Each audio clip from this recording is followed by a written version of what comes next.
हो जाओ, तुम शांत चित्त से अब अपना इच्छित रूप देख सकते हो। संजय ने धृतराष्ट्र से कहा। अर्जुन से इस प्रकार कहने के बाद भगवान कृष्ण ने अपना असली चतुर्भुज रूप प्रकट किया और अंत में 2 भुजाओं वाला अपना रूप प्रदर्शित करके भयभीत अर्जुन को धैर्य बंधाया। जब अर्जुन ने कृष्ण को उनके आदि रूप में देखा तो कहा, हे जनार्दन, आपके इस अति सुंदर मानवीय रूप को देखकर मैं अब स्थिर चित्त हूँ और मैंने अपनी प्राकृत अवस्था प्राप्त कर ली है। श्री भगवान ने कहा, हे अर्जुन, तुम मेरे जिस रूप को इस समय देख रहे हो उसे देख पाना अत्यंत दुष्कर है।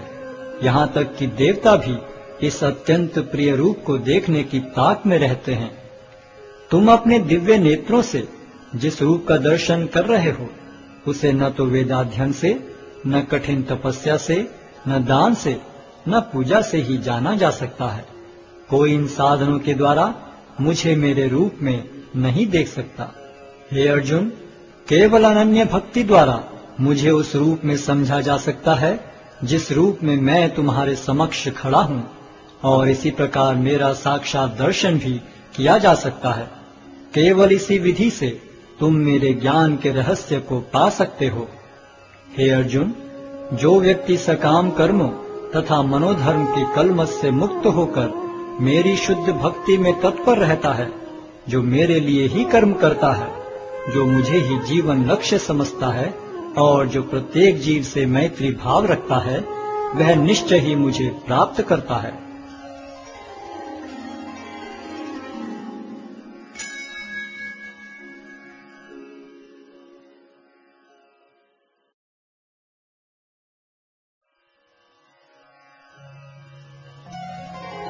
अध्याय 12 भक्ति योग। अर्जुन ने पूछा, जो आपकी सेवा में सदैव तत्पर रहते हैं या जो अव्यक्त निर्विशेष ब्रह्म की पूजा करते हैं, इन दोनों में से किसे अधिक पूर्ण माना जाए? श्री भगवान ने कहा, जो लोग अपने मन को मेरे साकार रूप में एकाग्र करते हैं और अत्यंत श्रद्धा पूर्वक मेरी पूजा करने में सदैव लगे रहते हैं, वे मेरे द्वारा परम सिद्ध माने जाते हैं। लेकिन जो लोग अपनी इंद्रियों को वश में करके तथा सबों के प्रति संभाव रखकर परम सत्य की निराकार कल्पना के अंतर्गत उस अव्यक्त की पूरी तरह से पूजा करते हैं, जो इंद्रियों की अनुभूति के परे है, सर्वव्यापी है, अकल्पनीय है, अपरिवर्तनीय है, अचल तथा ध्रुव है, वे समस्त लोगों के कल्याण में संलग्न रहकर अंततः मुझे प्राप्त करते हैं। जिन लोगों के मन परमेश्वर के अव्यक्त निराकार स्वरूप के प्रति आसक्त हैं, उनके लिए प्रगति कर पाना अत्यंत कष्टप्रद है। देहधारियों के लिए उस क्षेत्र में प्रगति कर पाना सदैव दुष्कर होता है। जो अपने सारे कार्यों को मुझ में अर्पित करके तथा अविचलित भाव से मेरी भक्ति करते हुए मेरी पूजा करते हैं और अपने चित्तों को मुझ पर स्थित करके निरंतर मेरा ध्यान करते हैं, उनके लिए हे पार्थ, मैं जन्म मृत्यु के सागर से शीघ्र उद्धार करने वाला हूँ। मुझ भगवान में अपने चित्त को स्थिर करो और अपनी सारी बुद्धि मुझ में लगाओ। इस प्रकार तुम निस्संदेह मुझ में सदैव वास करोगे। हे अर्जुन, हे धनंजय, यदि तुम अपने चित्त को विचल भाव से मुझ पर स्थिर नहीं कर सकते तो तुम भक्ति योग के विधि विधानों का पालन करो।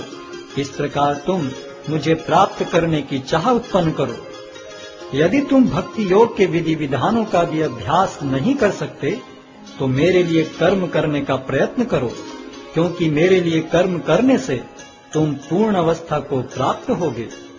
किंतु यदि तुम मेरे इस भावनामृत में कर्म करने में असमर्थ हो तो तुम अपने कर्म के समस्त फलों को त्याग कर कर्म करने का तथा आत्मस्थित होने का प्रयत्न करो। यदि तुम यह अभ्यास नहीं कर सकते तो ज्ञान के अनुशीलन में लग जाओ। लेकिन ज्ञान से श्रेष्ठ ध्यान है और ध्यान से भी श्रेष्ठ है कर्म फलों का परित्याग, क्योंकि ऐसे त्याग से मनुष्य को मन शांति प्राप्त हो सकती है। जो किसी से द्वेष नहीं करता लेकिन सभी जीवों का दयालु मित्र है, जो अपने को स्वामी नहीं मानता और मिथ्या अहंकार से मुक्त है, जो सुख दुख में समभाव रहता है, सहिष्णु है, सदैव आत्मतुष्ट रहता है, आत्म संयमी है, तथा जो निश्चय के साथ मुझ में मन तथा बुद्धि को स्थिर करके भक्ति में लगा रहता है, ऐसा भक्त मुझे अत्यंत प्रिय है। जिससे किसी को कष्ट नहीं पहुंचता तथा जो अन्य किसी के द्वारा विचलित नहीं किया जाता, जो सुख दुख में भय तथा चिंता में संभाव रखता है, वह मुझे अत्यंत प्रिय है। मेरा ऐसा भक्त जो सामान्य कार्यकलापों पर आश्रित नहीं है, जो शुद्ध है, दक्ष है, चिंता रहित है, समस्त कष्टों से रहित है और किसी फल के लिए प्रयत्नशील नहीं रहता, मुझे अतिशय प्रिय है। जो न कभी हर्षित होता है, न शोक करता है, जो न तो पछताता है, न इच्छा करता है, तथा जो शुभ तथा अशुभ दोनों प्रकार की वस्तुओं का परित्याग कर देता है, ऐसा भक्त मुझे अत्यंत प्रिय है। जो मित्रों तथा शत्रुओं के लिए समान है, जो मान तथा अपमान, शीत तथा गर्मी, सुख तथा दुख, यश तथा अपयश में संभाव रखता है, जो दूषित संगति से सदैव मुक्त रहता है, जो सदैव मौन और किसी भी वस्तु से संतुष्ट रहता है, जो किसी प्रकार के घर बार की परवाह नहीं करता, जो ज्ञान में दृढ़ है और जो भक्ति में संलग्न है, ऐसा पुरुष मुझे अत्यंत प्रिय है। जो इस भक्ति के अमर पथ का अनुसरण करते हैं और जो मुझे ही अपना चरम लक्ष्य बनाकर श्रद्धा सहित पूर्ण रूपेण संलग्न रहते हैं, वे भक्त मुझे अत्यधिक प्रिय हैं।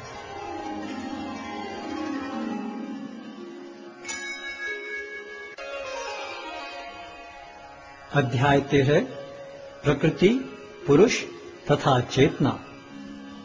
अर्जुन ने कहा, हे कृष्ण, मैं प्रकृति एवं पुरुष, क्षेत्र एवं क्षेत्रज्ञ तथा ज्ञान एवं ज्ञेय के विषय में जानने का इच्छुक हूं।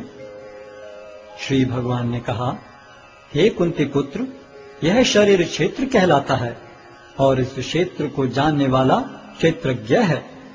हे भरतवंशी, तुम्हें ज्ञात होना चाहिए कि मैं भी समस्त शरीरों में ज्ञाता भी हूँ और इस शरीर तथा इसके ज्ञाता को जान लेना ज्ञान कहलाता है, ऐसा मेरा मत है।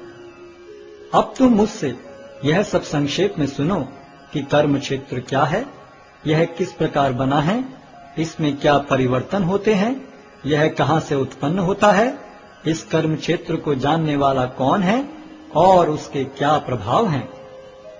विभिन्न वैदिक ग्रंथों में विभिन्न ऋषियों ने कार्यकलापों के क्षेत्र तथा उन कार्यकलापों के ज्ञाता के ज्ञान का वर्णन किया है। इसे विशेष रूप से वेदांत सूत्र में कार्य कारण के समस्त तर्क समेत प्रस्तुत किया गया है। पंच महाभूत, अहंकार, बुद्धि, अव्यक्त, 10 इंद्रियां तथा मन, 5 इंद्रिय विषय, इच्छा, द्वेष, सुख, दुख, संघात, जीवन के लक्षण तथा धैर्य, इन सब को संक्षेप में कर्म का क्षेत्र तथा उसकी अंत क्रियाएं कहा जाता है।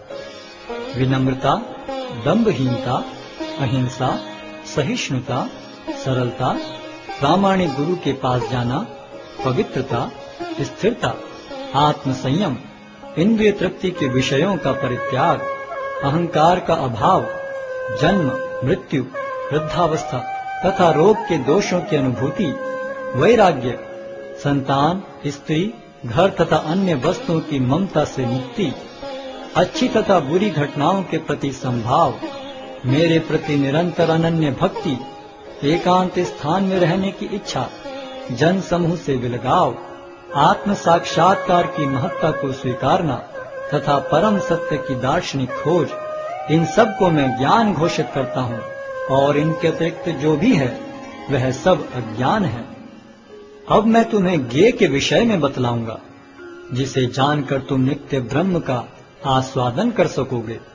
यह ब्रह्म या आत्मा जो अनादि है और मेरे अधीन है, इस भौतिक जगत के कार्य कारण से परे स्थित है।